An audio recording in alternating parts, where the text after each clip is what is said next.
प्रिय विद्यार्थियों, नमस्कार। आपका एकादशी वाणिज्य की कक्षा में स्वागत है। हमने वाणिज्य विषय को प्राथमिकता दी, वाणिज्य विषय को चुना है, तो हमारे दिमाग में ये बात आनी चाहिए कि हमने वाणिज्य विषय क्यों लिया है, वाणिज्य में इसकी क्या विशेषताएं हैं। तो इसको जानने के लिए आज हम वाणिज्य के बारे में सामान्य बात यानी व्यवसाय के बारे में अपन सामान्य अध्ययन की चर्चा करेंगे। हमारे दिमाग में बात आती है कि व्यवसाय की शुरुआत कब हुई, क्योंकि कोई भी कार्य करने से पहले उसके अतीत के बारे में जानना जरूरी होता है कि उसका इतिहास क्या रहा है। ऐसी कौन सी बात है जिसमें आज पूरा विश्व है वो टिका हुआ है, आज पूरे विश्व की अर्थव्यवस्था टिकी हुई है। आज विकसित राष्ट्र जो अपना पूर्ण विकास कर चुके हैं, विकासशील राष्ट्र जो विकास की ओर अग्रसर हैं, सभी की ओर होड़ बन लगी हुई है कि वस्तुओं का ज़्यादा से ज़्यादा निर्यात करें, अधिक से अधिक लाभ कमाएं। तो इनका अतीत क्या रहा है, इनका इतिहास क्या रहा है, कहाँ से इसका उदय हुआ और आज एक चरम सीमा पर पहुंचा है तो किस प्रकार का है। तो आइए हम चर्चा करते हैं उस समय की जब आदि मानव वो खानाबदोश था। आदि मानव जब खानाबदोश था, जब मनुष्य की शुरुआत हुई थी। हम विज्ञान में पढ़ चुके हैं कि जीव मात्र की शुरुआत जब हुई थी तो मानव है वो खानाबदोश था। एक स्थान से दूसरे स्थान पर घूम घूम कर खाना खाता था, जहाँ कहीं उसको खाने को मिल गया, यानी किसी जानवर को मार कर खाता था। गिरी कंदराओं में वो रहता था, इधर उधर घूमता, अपना जीवन पे यापन करता। धीरे धीरे क्या हुआ कि एक पहिए का आविष्कार किया, जिस तरह से हम सामाजिक में पढ़ चुके हैं, इतिहास में पढ़ चुके हैं कि उसने पहिए का आविष्कार किया। पहिए का आविष्कार किया तो एक स्थान से दूसरे स्थान पर जाने लगा। एक स्थान से दूसरे स्थान पर जाने के समय उसने अपने एक स्थान पर रहना शुरू किया, एक स्थान विशेष पर उसने रहना शुरू किया तो उसकी आवश्यकताएं महसूस हुई। स्थान विशेष पर एक बस्ती के रूप में रहना शुरू हुआ। आवश्यकता महसूस हुई तो उस आवश्यकता को पूरा करने के लिए एक बस्ती से दूसरी बस्ती में वस्तुओं का आदान प्रदान शुरू हुआ। पहिए का आविष्कार होते हुए उसने बैलगाड़ी बनाई, बैलगाड़ी से अपने वस्तुओं का आदान प्रदान शुरू किया। वस्तुओं का जब आदान प्रदान शुरू किया तो उस समय वस्तु विनिमय की शुरुआत हुई। वस्तु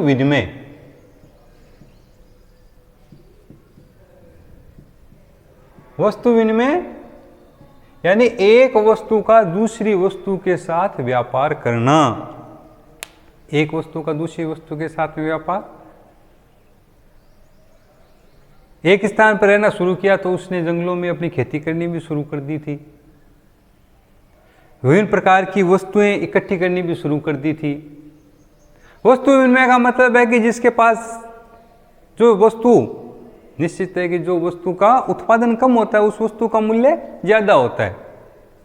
मांग और पूर्ति में बताएंगे, जिस वस्तु की मांग ज्यादा होती है तो उसका मूल्य क्या हो जाता है, बढ़ जाता है। मांग ज्यादा होगी बढ़ेगा, मांग कम होगी तो वस्तु का मूल्य क्या होता है, घट जाता है। तो वस्तु का उत्पादन कम होता है तो निश्चित है कि वो मूल्यवान वस्तु होती है, और जिसका उत्पादन ज्यादा होता है तो वो वस्तु, उसका मूल्य थोड़ा वो कम होता है। तो वस्तु विनिमय के लिए जैसे किसी को चावल की आवश्यकता होती है, जिस क्षेत्र में चावल का उत्पादन ज़्यादा हो रहा है, चावल की आवश्यकता होती, और बदले में अगर चीनी देनी होती तो चीनी कम देते, चावल अधिक लेते। इस प्रकार से उसके अनुपात में वस्तु का व्यापार होता। अपन राजस्थान के क्षेत्र में रह रहे, राजस्थान में बाजरे का उत्पादन ज़्यादा हो रहा है, तो बाजरे का उत्पादन ज़्यादा होता है तो बाजरा अधिक देते थे। तो इस प्रकार से एक वस्तु विनिमय की शुरुआत हुई। धीरे धीरे चलते चलते फिर मुद्रा विनिमय की शुरुआत हुई। जब व्यक्ति थोड़ा और सभ्य होता गया तो मुद्रा विनिमय की शुरुआत हुई। मुद्रा विनिमय के अंतर्गत बस्तियां और बढ़ती गई तो तात्कालीन राजा होते गए, उन बस्तियों का एक मुखिया होता गया, और मुखिया है वो अपनी देखरेख का कार्य करता था। और उस समय चांदी के सिक्के, सोने के सिक्के और अन्य प्रकार की धातुओं के सिक्के वो चलाने शुरू हुए। सोना और चांदी एक बहुमूल्य धातु है, तो उनका उपयोग मुद्रा के रूप में किया गया, जो कि वर्तमान में हम देखते हैं कि कागज की मुद्रा का उपयोग किया जा रहा है। मुद्रा विनिमय के साथ साथ में व्यवसाय और बढ़ता गया, बस्तियां बढ़ती गई, देश बनते गए, सभ्यता का विकास होता गया।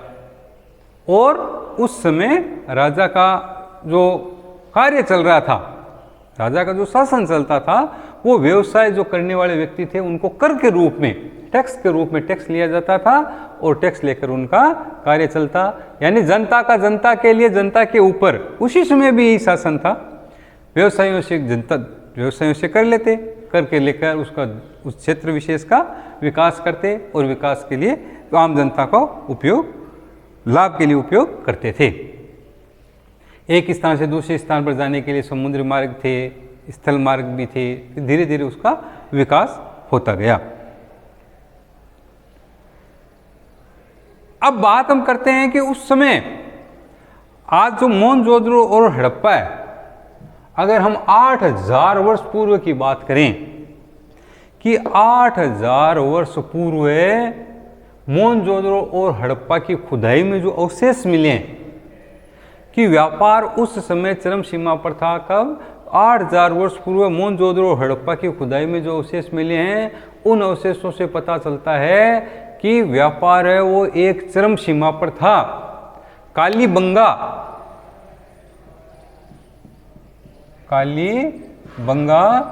जो वर्तमान में अपने हनुमानगढ़ जिले में है। कालीबंगा का मतलब, काली का मतलब है काली, और बंगा का मतलब है चूड़ियाँ। काली कांच की चूड़ियाँ 8000 वर्ष पहले अगर काली कांच की चूड़ियाँ खुदाई में मिली है, तो इसका मतलब ये हुआ कि उस समय व्यापार है वो एक चरम सीमा पर था। और कांच की चूड़ियों को बनाने के लिए मशीन भी चाहिए, और एक स्थान से दूसरे स्थान पर जाने के लिए ट्रांसपोर्टेशन भी चाहिए। और मशीन है तो निश्चित है कि वहाँ पर तकनीकी ज्ञान भी था। तो उस समय 8000 वर्ष पूर्व भी अपने व्यापार है वो एक चरम सीमा पर था। समुद्री मार्ग, नावों के माध्यम से एक स्थान से दूसरे स्थान पर जाने के लिए समुद्री मार्ग से नावों से माल भेजा जाता था। रेशम मार्ग जो चाइना से अफगानिस्तान तक का माना जाता है।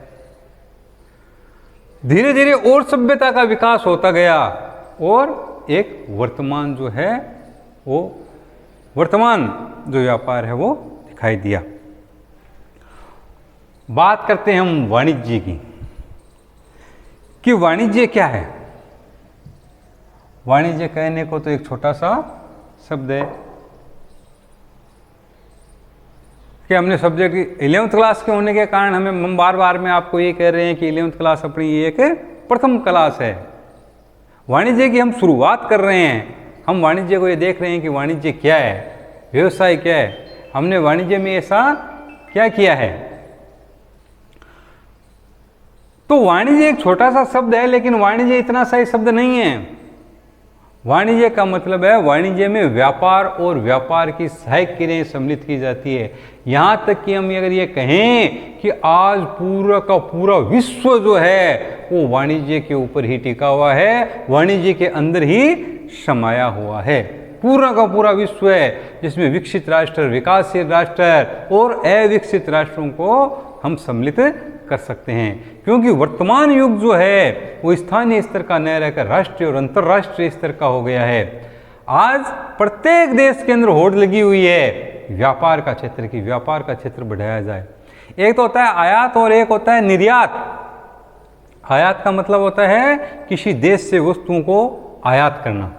आज हमारे देश में अगर किसी चीज़ की कमी है, उसका हम विदेशों से मगर मंगवा रहे हैं, हमारे पास संसाधन पर्याप्त मात्रा में है, फिर भी हमें आवश्यकता होती है, कुछ वस्तुएं बाहर से मंगवानी पड़ती है। तो जब विदेश दूसरे देश से अपने देश में कोई वस्तु मंगा रहे हैं, वो आयात व्यापार कहलाता है। और अपने देश में अधिक उत्पादित है और हम दूसरे देश को निर्यात कर रहे हैं, दूसरे देश को बेच रहे हैं, विक्रय कर रहे हैं, ये निर्यात व्यापार कहलाता है।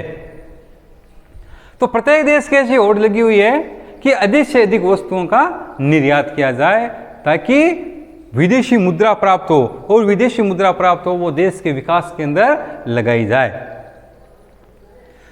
तो वाणिज्य के अंदर मुख्य रूप से व्यापार और व्यापार की सहायक क्रियाएं सम्मिलित की जाती है। वाणिज्य शब्द जो है, वाणिज्य कॉमर्स, हमने कॉमर्स लिए तो इसके अंदर सम्मिलित किया जाता है। एक तो आता है व्यापार और व्यापार की सहायक क्रियाएं।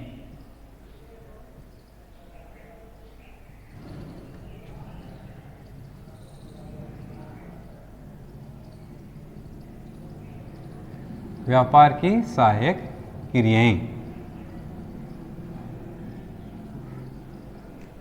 व्यापार क्या है?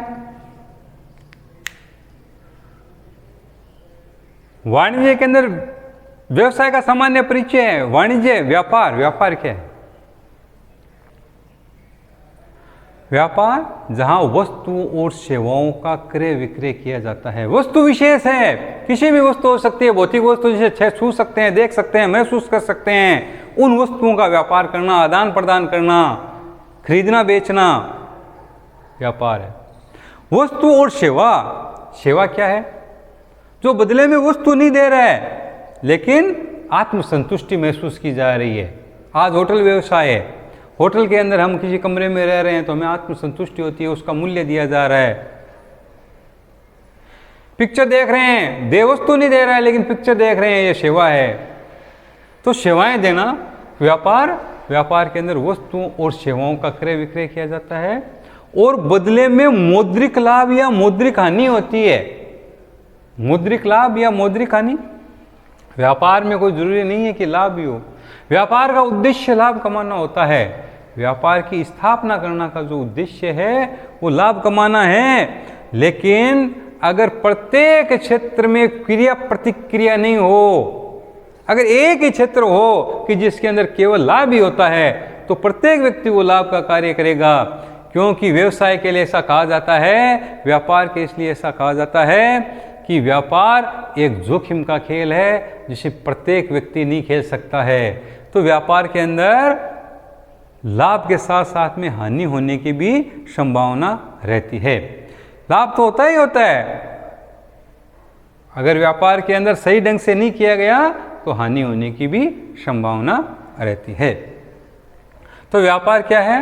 व्यवसाय क्या है कि वस्तुओं और सेवाओं का क्रय विक्रय किया जाता है और बदले में मौद्रिक लाभ या मौद्रिक हानि होती है। और उसका उद्देश्य जो है वो लोगों की सेवा करना है, लोगों की सेवा करते हुए लाभ कमाना है। लोगों की सेवा करते हुए लोगों को आवश्यकता है वस्तु विशेष की, और वस्तु विशेष की आवश्यकता है और वो वस्तु विशेष उस क्षेत्र के व्यवसायी के पास में जाता है और वस्तु को क्रय करता है।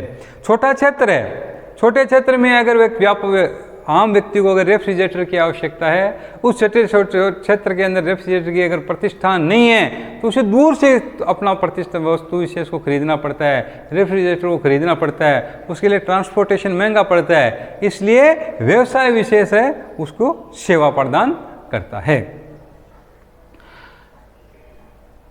व्यापार के बारे में हम पढ़ चुके हैं कि व्यापार है वो एक जोखिम का खेल है जिसे प्रत्येक व्यक्ति नहीं खेल सकता है।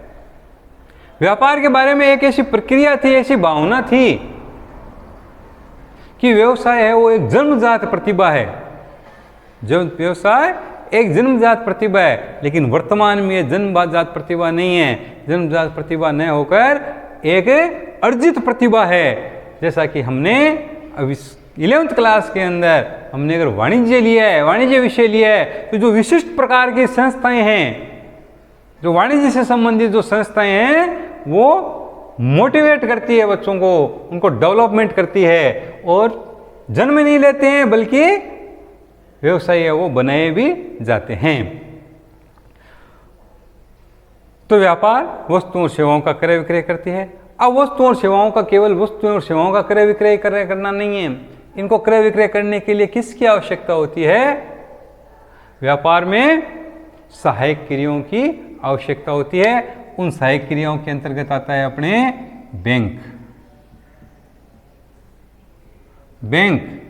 बीमा, यातायात के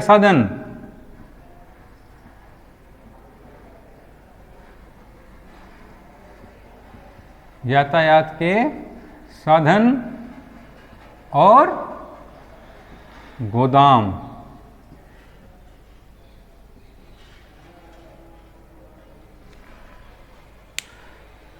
व्यापार को चलाने के लिए व्यापार की सहायक क्रियाएं होनी आवश्यक है।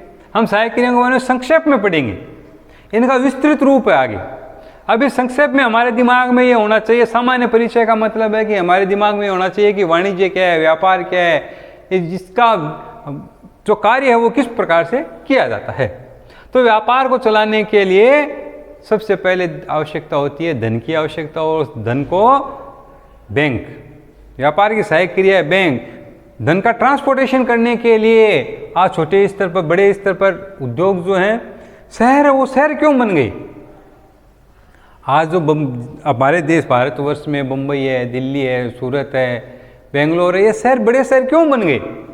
क्योंकि यहाँ पर औद्योगिक क्षेत्र स्थापित हुए, यहाँ पर व्यापार स्थापित हुआ, और व्यापार के लिए आवश्यकता जो होती है वो सबसे पहली आवश्यकता होती है जल की, पानी की। और जिस स्थान पर पानी है वहाँ पर इंडस्ट्री लगे हुए हैं, वहाँ पर औद्योगिक क्षेत्र है, और जहाँ पर पानी है वहाँ पर औद्योगिक क्षेत्र की स्थापना हुई, आसानी से कार्य करने वाले व्यक्ति भी मिल गए। लेकिन इन सब को चलाने के लिए आवश्यकता होती है धन की। तो धन का ट्रांसपोर्टेशन जो है वो बैंक के माध्यम से किया जाता है। बैंक को एक सामान्य रूप से हम कह सकते हैं, सामान्य रूप से बैंक का अगर अर्थ समझें हम, तो बैंक वह स्थान है, बैंक वह संस्था है जिसमें धन को जमा, लोग अपने धन को जमा करवाते हैं और आवश्यकता के अनुसार उनको ऋण देती है। बैंक आवश्यकता अनुसार ऋण व्यापारियों को भी ऋण प्रदान करती है। व्यापारी के पास इतना धन नहीं होता है, व्यापार चलाने के लिए धन की आवश्यकता होती है। मुद्रा का स्थानांतरण करने के लिए बैंक विशेष की आवश्यकता होती है। आज छोटे स्तर का व्यापारी है, उच्च स्थान के व्यापारी से अगर माल क्रय करता है तो बदले में जो मूल्य का भुगतान करेगा वो बैंक के माध्यम से ही किया जाता है। तो बैंक एक महत्वपूर्ण स्थान रखती है। तो व्यापार का ये सहायक क्रिया के रूप में कार्य करती है। अपना माल क्रय करेगा, लोगों को माल नगद में बेचेगा और पुनः उसका प्रक्रिया चलती रहेगी। विभिन्न प्रकार की बैंक है, इसके विस्तार से हम आगे पढ़ते रहेंगे। अब बात आती है अपने बीमा की। बात बीमा की आती है। बीमा क्या है? भविष्य जो है वो अनिश्चित है। भविष्य के बारे में किसी भी के बारे में कभी भी कोई भी नहीं कहा जा सकता है। अगर भविष्य के बारे में अगर हमें पता चल जाए कि ये कार्य इस प्रकार से होगा, इस प्रकार की घटना घटित होगी, सही होगी तो प्रत्येक व्यक्ति सही की तरफ जाएंगे, गलत होगी तो वो कार्य कोई नहीं करेगा। तो भविष्य अनिश्चित है, भविष्य जोखिम से भरा हुआ है। कब कौन सी घटना किस प्रकार की घटित हो जाए कुछ पता नहीं चलता है। विभिन्न प्रकार की आपदाएं आ सकती है, प्राकृतिक आपदाएं आ सकती है, अतिवृष्टि हो सकती है, अनावृष्टि हो सकती है, आंधी तूफान, किसी भी प्रकार की का अनिष्ट हो सकता है, दुर्घटना घटित हो सकती है। ऐसी स्थिति में व्यापारी का माल है वो नष्ट हो सकता है। पहले के समय में जब व्यापार किया जाता था, एक स्थान से दूसरे स्थान पर व्यापार किया जाता था, हम कल्पना नहीं कर सकते कि उनकी लाभ की मात्रा क्या थी। अंग्रेज हम पढ़ चुके हैं कि अंग्रेज भारत में 1600 ईस्वी में आए थे, एक छोटा सा कपड़े का व्यापार करने के लिए आए थे, और उस व्यापार के अंदर वो इतना ज़्यादा लाभ कमाते थे, उस लाभ की कल्पना नहीं थी, क्योंकि वो इंग्लैंड से भारत में कपड़े का आविष्कार नहीं था। वो कपड़ा वहाँ से 1 रुपये का क्रय करके लाते तो यहाँ पर 100 रुपये में बेचते, और यहाँ पर अलीगढ़ में अपना कांच का सामान था, वो कांच का सामान 1 रुपये का क्रय करके जाते तो इंग्लैंड के जो पूंजीपति लोग थे उनको कांच का सामान, सौंदर्य प्रसाधन की चीज़ें जो बेचते उनको अधिक मूल्य पर बेचते, यानी 1 रुपये की चीज़ 100 रुपये में बेचते, तो 100 गुना लाभ क्यों कमाते? क्योंकि उस समय जो मार्ग में जाते थे उस मार्ग में लुटेरे थे, वो लुटेरे उसके माल को लूट लेते थे, और जब उनको माल को लूट लेते थे तो व्यापारी को बहुत बड़ी हानि होती थी। उस समय बीमा नहीं थी, उस समय बीमा नहीं थी। माल को जब लूट लेते तो उनको बहुत बड़ी हानि होती, और जब बहुत बड़ी हानि होती तो व्यापार कोई भी करना नहीं चाहता। तो इस बीमा से बचने के लिए वर्तमान युग में, इस जोखिम से बचने के लिए वर्तमान युग में व्यापार के लिए बीमा की स्थापना की गई। व्यापारी अपने माल का बीमा करा लेता है और भविष्य से निश्चित हो जाता है। बीमा के कई प्रकार हैं, अग्नि बीमा, समुद्री बीमा और दुर्घटना बीमा, विभिन्न प्रकार की बीमा है। तो व्यापारी जो है विशेष प्रकार से अपने माल की बीमा अग्नि बीमा के अंतर्गत करवाता है। ज़्यादातर अग्नि से ही शॉर्ट सर्किट के कारण माल नष्ट होता है। इसके अंदर प्राकृतिक आपदा को भी सम्मिलित किया जाता है। प्राकृतिक आपदा में विभिन्न प्रकार के कारण हो सकते हैं। तो इस प्रकार से जो बीमा है, बीमा भी व्यापार के अंदर सहायक कार्य के रूप में करती है। यातायात के साधन, ट्रांसपोर्टेशन, क्योंकि किसी भी क्षेत्र के अंदर संपूर्ण वस्तुओं का उत्पादन एक क्षेत्र विशेष में नहीं होता है। एक उत्पादन विशेष, इकाई विशेष को एक स्थान से दूसरे स्थान पर पहुंचाने के लिए यातायात की आवश्यकता होती है, और इस यातायात के अंतर्गत हम स्थल मार्ग, रेल मार्ग, समुद्री मार्ग और वायु यातायात, वायुयान के माध्यम से एक स्थान से दूसरे स्थान पर वस्तुओं को पहुंचाया जाता है। और अंत में आता है अपना गोदाम, क्योंकि वस्तुओं की मांग जो है वो एक समय विशेष में बढ़ती है। व्यापारी जो है वो अपनी गोदाम में माल रखकर, अभी मैंने बताया कि व्यापारी जो लोगों की सेवा करते हुए लाभ कमाना है, व्यापार का उद्देश्य लोगों की सेवा करते हुए लाभ कमाना है। तो लोगों की सेवा करते हुए लाभ कमाना, मांग बढ़ेगी, समय विशेष में वस्तु की मांग बढ़ती है। हम स्वेटर जो है वो गर्मी में ही पहनते हैं, उन्हीं कपड़े गर्मी में पहनते हैं, उन्हीं कपड़े गर्मी में पहनते हैं, तो उसकी जो मांग बढ़ जाती है। प्रत्येक व्यक्ति नहीं तो कम से कम 50% व्यक्ति तो वस्तु क्रय करना चाहेंगे, उन्हीं कपड़े क्रय करना चाहेंगे। तो जब मांग बढ़ेगी तो वस्तु नहीं होगी तो उसका मूल्य बढ़ेगा तो व्यापारी की साख क्या होती है, गिर जाती है। ऐसी स्थिति में व्यापारी जो है वो अपनी गोदाम के अंदर पहले से ही माल इकट्ठा रखता है कि मुझे समय विशेष पर उस माल को इस मूल्य पर बेचना है, जिससे व्यापारी की साख बनी रहती है। मांग बढ़ती है, मूल्य तो बढ़ता ही है, लेकिन अति मूल्य जब बढ़ जाता है, बहुत ज़्यादा मूल्य बढ़ जाता है, तो व्यापारी की साख गिरती है। इसलिए वो अपने गोदाम में पहले से अपना माल इकट्ठा रखता है कि भविष्य में मुझे आवश्यकता हो सकती है, इतना माल मेरा बिक सकता है, तो उस गोदाम के माध्यम से माल को इकट्ठा करके रखता है। इस प्रकार से व्यापार और व्यापार की सहायक क्रियाएं सम्मिलित की जाती है। हालांकि अपन आज केवल व्यापार के बारे में एक सामान्य जानकारी प्राप्त की है। 11वीं क्लास है, इससे पहले हमने ये व्यापार शब्द भी नहीं सुना, व्यापार क्या है और व्यापार को किस प्रकार से इसकी शुरुआत हुई। तो एक सामान्य परिचय अपना हुआ है कि जब हमने वाणिज्य लिया है, विशेष लिया है, तो ये हमें ये जानकारी होनी आवश्यक है कि इसकी शुरुआत कब हुई, किस प्रकार से इसकी शुरुआत हुई, और आज जो वर्तमान स्थिति है जो व्यापार की है वो किस स्थान पर हम पहुँचे हैं। और आज प्रत्येक देश के अंदर इस बात की होड़ लगी हुई है कि अधिक से अधिक निर्यात करे, और विकसित राष्ट्र हैं वो तो अपने विकसित को बनाए रखने के लिए अपना व्यापार करते हैं, और विकासशील राष्ट्र हैं वो विकसित राष्ट्रों के समकक्ष पहुंचने के लिए व्यापार करते हैं। अगले में अपन इससे विस्तृत जानकारी प्राप्त करेंगे। कार्य की अच्छी शुरुआत, मानो आधा कार्य पूर्ण हो गया है, well begun is be half done, यानी कि जब कार्य की शुरुआत हुई है तो आगे भी अच्छा ही होगा। नमस्कार।